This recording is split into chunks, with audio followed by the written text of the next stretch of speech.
Yes, we have done some research on the sound that is made when you have phone calls between a patient that calls in and the Copenhagen EMS. And the algorithm we've developed on cardiac arrest, and it's actually working, and it's been implemented in all of Denmark. And we now have this plan, which is moving ahead quite rapidly, about making a similar model for stroke detection. What we're going to try is we're going to collect as many calls as we can, because when you have a stroke, you're supposedly going to call 112, and if you get through, they record the call. And these calls we've collected and we have labeled as a stroke call. Those we also compare to all the other calls, and then we run them through different models so that the machine learning model can actually learn to detect which ones are stroke calls and which ones are not.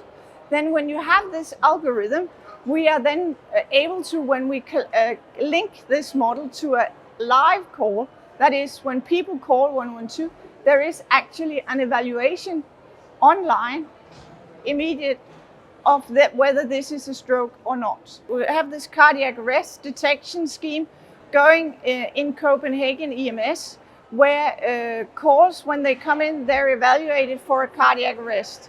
This is a model made on 2014 data, but it's still working. And the medical dispatcher gets an alert on his screen, and then he has to decide whether he believes in it or not. And he has to address the patient again, whether he's breathing or whether he's conscious.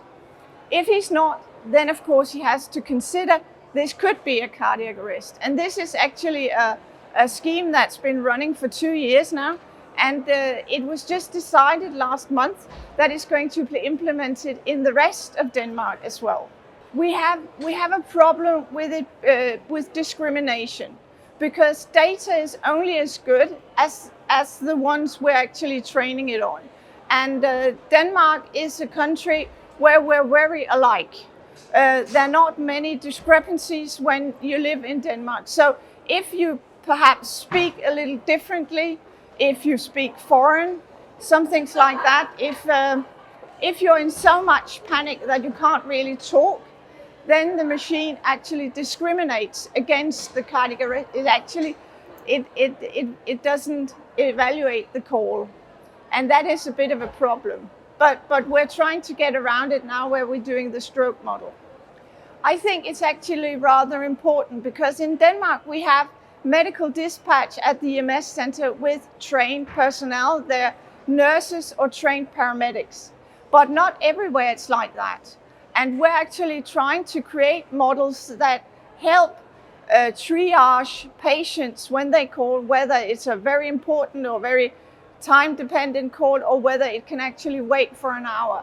And these models we hope to be able to refine and then perhaps share with people where they do not have medically trained personnel.